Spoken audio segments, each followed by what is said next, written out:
Hey, it's Brett Tanner with the Brett Tanner Home Selling Team here in Phoenix, Arizona, and I want to shoot a really quick video on the 3 biggest mistakes that sellers make.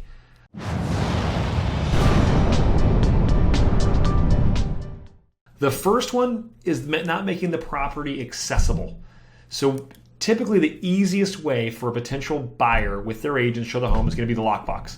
So if they've got to call and schedule it days out or many hours in advance, it makes it harder for them to show, and thus they're going to focus on other properties that are easier to show. So the best thing to do is if it's occupied, just have that agent call, leave a message, and then use the lockbox on the property. The next thing is that the property is invisible. It's not marketed. It's not out there. It's not out there everywhere online where any buyer is. You know, when I first got started in the business 11 years ago, the first showing on your property actually happened when the buyer walked into the property. Today, that first showing occurs online.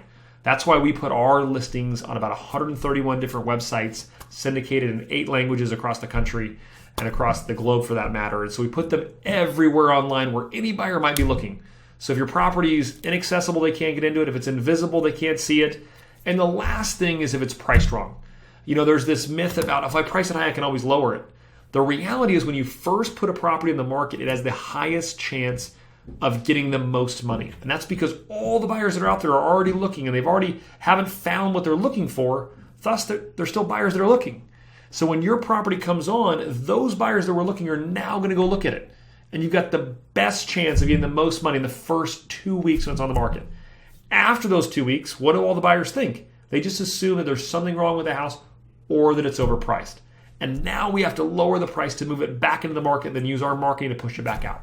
So if you've got questions on how to maximize your home's value, I'd love to help you. You can call me at the number below and I can answer any questions you have. Thanks so much for listening. Make it a great day.